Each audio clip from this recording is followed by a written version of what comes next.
హరిహర వీరమల్లు ఈ సినిమాకి కష్టాలు తప్పేటట్లేవండి. ఎందుకంటే హరిహర వీరమల్లులో ఆ స్క్రిప్ట్ లోనే పెద్ద మొక్క ఉందంటున్నారు. వాస్తవంగా అయితే కనుక అసలు ఆ కథే పెద్ద అబద్ధం.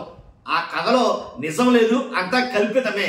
కానీ ఏదో నిజాలు చెప్పినట్టుగా అదంతా చరిత్రే అన్నట్టుగా ఏంటి చెప్పుకొస్తున్నారు. దాంట్లో చరిత్ర లేదు, చెత్త లేదు అని చాలా మంది మాట్లాడతారు. ఇప్పుడు తాజాగా ఈ అంశం వెలుగులోకి వచ్చింది. ఏంటంటే కనుక ఆ కథ మొత్తం కల్పితమే, కానీ చరిత్ర ప్రకారంగా తీసాం మేము, అది చరిత్ర నిజం అని చెప్తారు. దయచేసి అలా చెప్పొద్దు.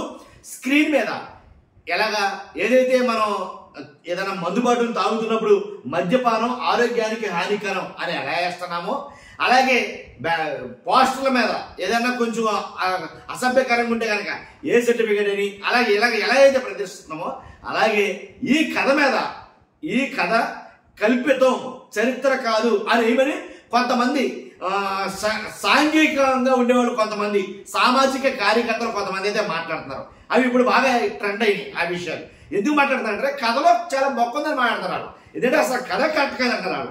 ఎందుకనంటే కనుక హరిహర వీరమల్లు అనే వ్యక్తి అసలు చరిత్రలోనే లేడు. వాళ్ళు మాట్లాడే మాటలు హరిహర వీరమల్లు అనే వ్యక్తి చరిత్రలో లేడు. ఇలా చాలా విషయాలు అయితే మాట్లాడారు. ఏం మాట్లాడారని మొత్తం పూర్తిగా తెలుసుకునే ముందు నాది రిక్వెస్ట్ అంటే ఫస్ట్ లైక్ చేయండి. ఎందుకంటే చాలా మందికి చేరాలి కాబట్టి లైక్ చేయడం మీ బాధ్యత. ఫస్ట్ లైక్ చేయండి. లైక్ చేస్తే నాకు కూడా మోటివేషన్ ఉంటుంది, ఈ ఇన్ఫర్మేషన్ ఎక్కువ మంది చేరుతుంది. కొత్తగా మన ఛానల్ చూస్తే పక్కగా సబ్స్క్రైబ్ చేయండి. మీ అమూల్యమైన అభిప్రాయాన్ని కామెంట్ రూపంలో తెలియజేయండి. ఏంటంటే హరిహర వీరమల్లు అనేవాడే లేడు. అసలు హరిహర వీరమల్లు అనే వ్యక్తి చరిత్రలో లేడు. ఇది కల్పిత పాత్ర కాబట్టి కల్పిత పాత్ర అని చెప్పండి, చరిత్ర అని చెప్పకండి వాళ్ళు అనే మాటలు. అంతేకాదు మొఘలులు, కోహినూరు వజ్రం ఈ రెండు తప్ప మిగిలినవన్నీ కల్పితాలే, చరిత్ర అసలు కాదు. అర్థమైందిగా? అంతేకాదు ముస్లింలపై ద్వేషం పెంచేట్టుగా ఉంది అని ఈ సినిమా ఆ రకంగా తీశారు అని అయితే కనుక వాళ్ళు మాట్లాడుతున్నారు. అంతేకాదు ఇది చరిత్ర కాదు, కల్పితమని పోస్టర్లపై సినిమాలో వేయాలి.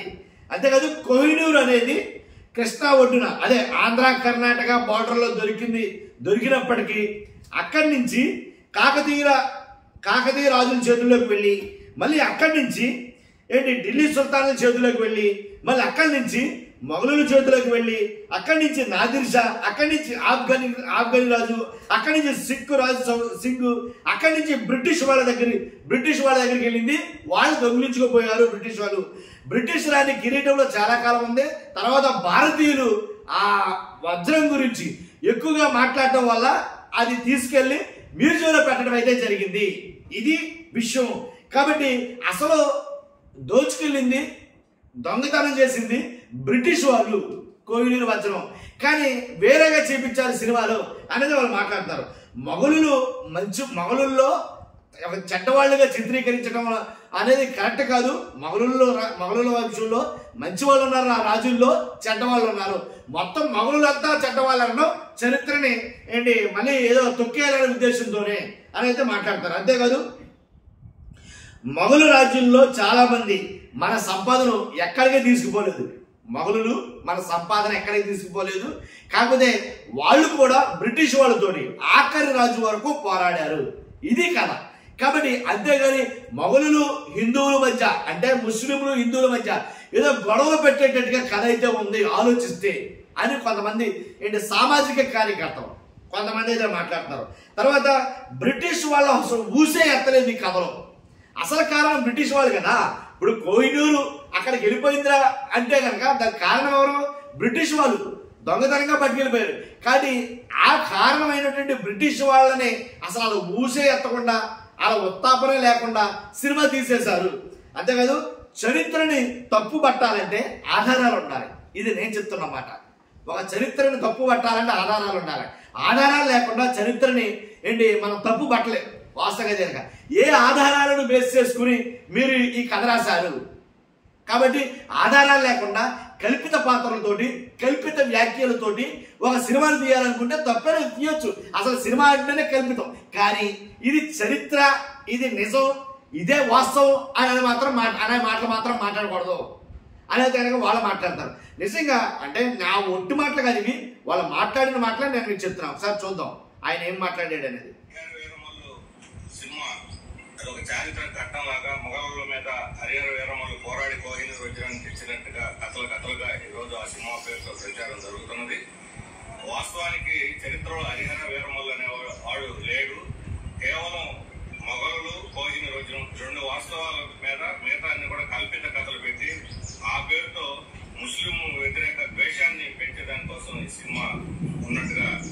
ప్రచారాన్ని బట్టి వస్తున్నటువంటి ప్రేక్షకుల అభిప్రాయాలను బట్టి తెలుస్తా ఉన్నది. వాస్తవానికి చరిత్రలో కల్పిత గాథని ఒకటి పెట్టి ఈ రకమైనటువంటిది చేయటం సరైనటువంటి కాదు. అందులో పవన్ కళ్యాణ్ లాంటి ఒక ఉన్నత స్థానంలో ఉన్నటువంటి వ్యక్తి ప్రజలకు వాస్తవాలు చెప్పాల్సిన పోయి కల్పిత కథలను చరిత్ర కింద చూపెట్టి భ్రమలు సృష్టిస్తాం సరైన కాదు. అందుకని సినిమాలో బయట పోస్టర్లో ప్రచారం అన్నింటిలో కూడా ఇది చరిత్ర కాదు కల్పితం అనే ప్రచారం కూడా దీంతో పాటు వేయాలని చెప్పి సిపిఎం డిమాండ్ చేస్తున్నది. అంతేకాదు కోహినూరు వజ్రం అనేది ఇక్కడ కృష్ణా ఒడ్డున దొరికినప్పటికీ కర్ణాటక ఆంధ్ర బార్డర్ లో అది అక్కడి నుంచి రాజుల చేతుల్లోకి పోయి కాకతీయ రాజులు, అక్కడి నుంచి ఢిల్లీ సుల్తాన్లు, అక్కడి నుంచి మొఘల్ నుంచి నాదిర్షా నుంచి ఆఫ్ఘనీ రాజుల నుంచి సిక్కు రాజన్ సింగ్ రాజుకి, అక్కడి నుంచి ఫైనల్ గా బ్రిటిష్ వాళ్ళకి చేరి బ్రిటిష్ వాళ్ళు ఇక్కడ దొంగతనంగా మన దేశం నుంచి తరలించి పోయి బ్రిటిష్ అక్కడ రాణి కిరీటంలో దాన్ని పెట్టారు. ఆ తర్వాత భారత ప్రజల నుంచి వ్యతిరేకత రావడంతో అక్కడి నుంచి మ్యూజియంలో ప్రస్తుతానికి పెట్టి ప్రదర్శన చేస్తున్నారు. మన జాతీయ సంపద పోయినది. అది రోజు బ్రిటిష్ వాళ్ళ చేతుల్లో చేరింది. మొఘళ్ళ కాలంలో ఎన్ని అక్రమాలు కొంతమంది రాజులు చేసి ఉండొచ్చు. ప్రతి రాజు మొఘళ్ళు ముస్లింలు లేదు, హిందువులు లేదు, రాజ్యకాంక్షతో మనుషులను చంపేశారు, భూములు ఆక్రమించారు, దుర్మార్గాలు చేశారు, మంచి పనులు చేసిన వాళ్ళు ఉన్నారు. ఈ ఫెడరల్ వ్యవస్థకు ప్రతినిధులు వాళ్ళు. అటువంటి సమయంలో మొఘళ్ళు కూడా చాలా యుద్ధాలు చేశారు, భూములు ఆక్రమించారు. కానీ వాళ్ళు ఆ కాలంలో సృష్టించబడిన సంపద అంతా మన దేశంలో ఉండిపోయింది. మొఘళ్ళు కూడా ఇక్కడే చివరి ఆఖరి మొఘలు చక్రవర్తి కూడా బ్రిటిష్ వాళ్ళతో పోరాడే చనిపోయాడు. కానీ ఆ తర్వాత వచ్చిన బ్రిటిష్ వాళ్ళు మన సంపద అంతా దోచుకొని బ్రిటన్ తరలించుకుపోయారు. చివరి కోహినూరు వజ్రం కూడా తీసుకుపోయారు. ఆ వాస్తవాన్ని ప్రజలకు చెప్పకుండా ఈయన పలుకుబడి పవన్ కళ్యాణ్ గారి పలుకుబడిని మోడీ దగ్గర ఉంది, కేంద్ర ప్రభుత్వం మీద ఉంది, హోమ్ మినిస్టర్ ఉంది, దాన్ని ఉపయోగించి ఈరోజు కోహినూరు వజ్రాన్ని భారతదేశాన్ని తిరిగి రప్పిస్తే, లండన్ నుంచి బ్రిటిష్ వాళ్ళ చేతుల నుంచి ముక్తి చేసి మన దేశాన్ని రప్పిస్తే భారత ప్రతిష్ట ఇనుమడింపు చేసినాడు. నిజమైన దేశభక్తి పనులు ఎవరైనా సరే ఆ వజ్రాన్ని వెనక్కి తీసుకురావడం ప్రయత్నించారు. ఆ వాస్తవం చెప్పకుండా మన దేశాన్ని దోచుకున్నటువంటి బ్రిటిష్ వాళ్ళ ప్రస్తావన లేకుండా ఈ దేశానికి శత్రువులు ఎవరంటే ముస్లింలు, హిందూ ముస్లిం మధ్య వైషమ్యాన్ని పెంచడానికి కోసం జరిగే ఏ ప్రయత్నాన్ని సరే ప్రజలు అనుమతించరు, స్వాగతించరు. అందులో ఆంధ్రప్రదేశ్ మత సామరస్యానికి పెట్టిన పేరు. ఇక్కడ ఆర్ఎస్ఎస్ మతం పుచ్చుకున్న పవన్ కళ్యాణ్ ఈ రోజు 5 ఏళ్ల క్రితం సినిమా ప్రారంభించినప్పుడు కథ వేరు, మొత్తం డైరెక్షన్ మారిపోయింది. ఈ రోజు ఆర్ఎస్ఎస్ ప్రయోజనాలకు అనుగుణంగా దీన్ని తిరిగి పునర్నిర్మించి ప్రజల్లో దేశాన్ని పెంచడానికి దీన్ని తీసుకుంటున్నారు. అందుకని దీన్ని మేము పూర్తిగా చరిత్ర కాదు, ఇది కల్పితం, కల్పిత కథలైనా తీసుకోవచ్చు. బాహుబలి లాంటి సినిమాలు వచ్చినాయి, ఇటువంటి ఎన్నో వస్తుంటే డబ్బులు చేసుకోవడానికి వ్యాపారంగా ఏమైనా చేసుకోవచ్చు. సినిమా తీసే హక్కు అడుగుతుంది. కానీ కల్పిత కథని చరిత్రగా చెప్పి ప్రజలను తప్పుగా పట్టించే హక్కు మాత్రం ఎవరికి లేదు. అందుకని ప్రతి ప్రచారంలో, ప్రతి అడ్వర్టైజ్మెంట్ లో కూడా ఇది చరిత్ర కాదు కల్పిత కథ అనేది వెయ్యాలని చెప్పి డిమాండ్. ఇలా చాలా మంది డిమాండ్ చేస్తున్నారు. ఎలా అంటే ఇది చరిత్ర కాదు, చరిత్ర అని చెప్తున్నారు, చరిత్ర కాదు కల్పితం అని చెప్పేసి మీరు ప్రచారాల్లో మాట్లాడాలి, ప్రచారాల్లో భాగంగా వెయ్యాలి, అంతేగాని అది కరెక్ట్ కాదు అని అయితే వాళ్ళు చెప్పడం జరుగుతుంది. కాబట్టి ఇది చరిత్ర కల్పితమా అనేది పక్కన పెడితే కనుక దీంట్లో పవన్ కళ్యాణ్ గారు అంటే ఆర్ఎస్ఎస్ భావజాలాన్ని దీంట్లో చొప్పించాలని చూశారు కథలో. అంటే కాకపోతే ఫస్ట్ అయితే కనుక క్రిష్ డైరెక్షన్ లో జరిగిన ఫస్ట్ హాఫ్ అంతా కూడాను ఏంటి ఒక రకంగా అంటే ఆయన అనుకున్న కథ వేరు, వాస్తవంగా కృష్ణ గారు అనుకున్న కథ వేరు. తర్వాత కథను మార్చారు, సెకండ్ డైరెక్టర్ వచ్చిన తర్వాత కథను మార్చారు. కథలో పవన్ కళ్యాణ్ గారు కూడా ఉన్నారు. కాబట్టి ఆ కథ మొత్తం చేంజ్ అయ్యింది. వాళ్ళు అనుకున్నట్టుగా కథ అయితే లేదు అని చాలా రకంగా మాట్లాడుతున్నారు. మొత్తానికి ఏదైతేనండి ఇలాంటి కొత్త అంశం తెర మీదకి వచ్చింది.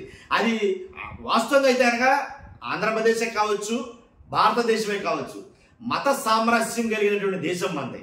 హిందూ, ముస్లిం, సిక్కు, క్రిస్టియన్ ఇలా ఎవరైనా సరే ఒకే కుటుంబంగా జీవించే దేశం మనది. కాబట్టి అలాంటి దాంట్లో కొన్ని వ్యాఖ్యలు కానీ కొన్ని అంశాలు కానీ రాకపోవడం మంచిదేమో నా అభిప్రాయం. చూస్తున్నా మీరు అందరూ కూడా మీ అభిప్రాయం ఖచ్చితంగా కామెంట్ రూపంలో తెలియజేయండి. ఫస్ట్ అయితే లైక్ చేయండి, ఎక్కువ మందికి ఇన్ఫర్మేషన్ షేర్ అవుతుంది. తర్వాత మీ అమూల్యమైన అభిప్రాయం కామెంట్ రూపంలో తెలియజేయండి, సబ్స్క్రైబ్ చేయండి. Thank you much.